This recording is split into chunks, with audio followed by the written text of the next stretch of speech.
Ekene ụmụnụ agụleri makani ụmụnne anyị ndị ịgba nke bịala nne unu mara amaka na unu eluwo bunu na obunu kunu bataliwe ibe a bụ be nna unu nwechara ịkụ right ma ibe niile iwe ọbụla dị nne unu chọrọ ma mmiri iwe ọbụla na unu chọrọ anyị chaghị na-ebu ofu dịka anyanwụ na-agagharịkwa ndị be anyị niile ndị nọ owesi bụ Amerịka ma ibe dị n'iche n'iche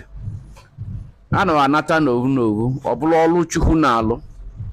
n'Igbo ji ejikọta aka ọnụ n'Igbo baghara ụbarị na ya anatachawa ma onye na-alụ obe nne ya ụdị unu na-alụ unu bụ ndị ịgba nke si n'Edo steeti ma elu obe nna unu today iwe ọma unu ya enweta na onye zọrọ ọkpa na be nne ya iwe ọma ya so onye nwa na-aga anyị na-ekwu na udo adị na ịgba nke amarakwa eri ahụ fọ mgbe m bido ọrụ na Jilotbega mụ na ndị ịgba nke na-agba ọlụkọlụrime so ụdị dị wọk dị na mgbe m na-alụ na Jilotbega so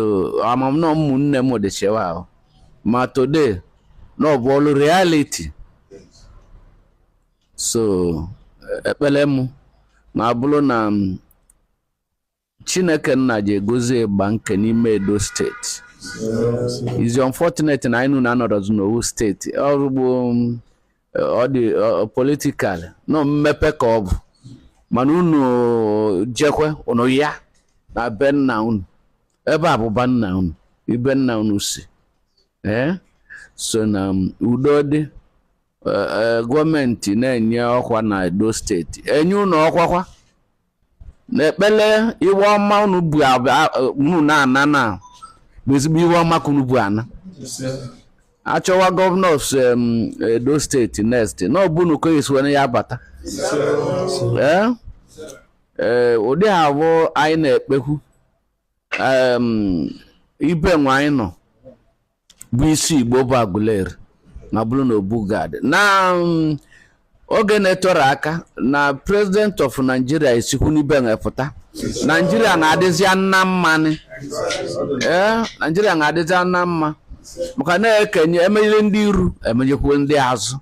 n'owu kọntrị ka anyị bụ so Chineke nna ekene ka anyị nye gị na ụmụnna anyị bịa and na anyị nabataliwa ka idu ewe gozie ewe n'owu n'owu anyị na-ekwu ya na ava nke nna na nke ọkpara na nke mmụọ nsọ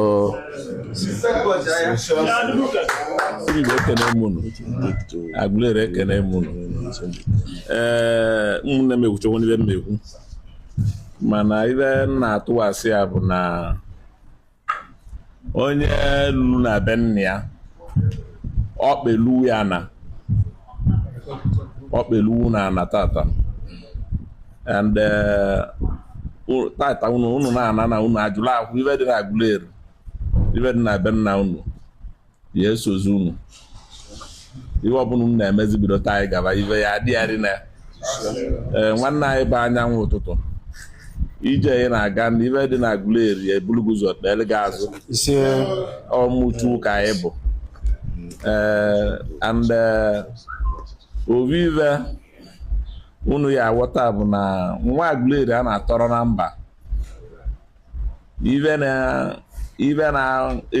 nwere na asị na ibe ọbụla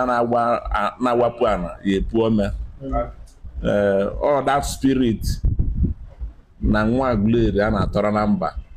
all spirit ahụ nọ ngebe anyanwụ n'ime iwe na-achọ ụmụnne anyị n'ebe ọbụla ba nọ anyị wee na-ekwu si na ọgọ elugo nọ chụwu ya ebolugo ụzọ kpere gị azụ ọ ya adịle gị mmadụ na chụwu ya egozi onye ọbụla daalụ ndụ na asị m ka nkene anyanwụ bụ onye gagide ije nwere abịa taa maka ihe anyị na-achọba anya hụ ya so ana m ekene gị mana ekwu na adịle gị mma achọrọ n'ije nwa ejigide je elebe nna onye lokon onye lụrụ na palesi nwere luwo n'ibe Igbo dị bido ọnọdụ ka ihe ọdụmobi kọwara kịta ọ kọwa anya na ụdị ọbụla eji nwa agwọta ya na masị na alụnụ mma Chineke ebulu n'ụzọ kpelu n'azụ mee ka iwe bụ ọtụtụ niile pụta ibe masị na alụnụ mma dejen Enugwu Aguleri ndị authority ndị ya stand with the traditional rulers to give vote of thanks. Ana m ekene anyị niile gbakọrọ ebe a because of this cultural transfusion. Ana m ekene ndị igwe niile ma ndị ụmụnne anyị ndị bịara today ka anyị na likọrịta nwụkọrịta. Eze ekpego ekpere rinne and ana m achọ nwanne m nnekwu ibe ka ọ bụ anyị na-achọ nwanne eze anyị ji eje obodo oyibo every year ibe ezi America every day ụmụnne anyị a ka a na-achọ ma na-abịakwa ebe a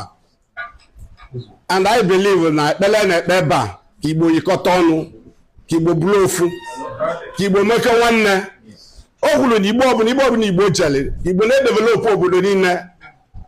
Igbo ọbụla Igbo nọ bụ ka ọ dịla Igbo mma n'ebe a ka ọ dịkwara obodo ahụ mma n'ọsọsọ ndị Igbo bụ ndị na-eme ya na whole world a na-ezigbo ibe gọvanọ anyị na-enweta agamniru anyị si jichie n'ike si na ọbịbịa unu bịara ebe a na anyị amaọrụ na anyị amagolu n'ọma bụbe unu ya eze kwuru si ma na mmiri na unu so nweli ya so anyị na-ekene unu kene ndị niile bịa taa ndị pres anyị na-ekene unu maka na unu ka eji ama ife ụwa niile na-ekwu iwe ọbụla mmadụ mere ọbụla ọ gbara ndị press iwu go far but because na ndị press nọ in our midst anyị ma na the whole world will hear our voice ọ dịrị izi mmadụ ịbịa den try ya iwe na-ekwu ya si na nya n'onwe ebe nya si pull out from that it's not an easy thing ọ bụrụ ma anyị na-ga-enwe courage ndị Igba Nkenwele to pull out to say I will have identity to say we have root we want to identify with our root it's not easy but it's because the spirit of Igbo Idilanime, that spirit is working for you. It's working for everybody. Jesus.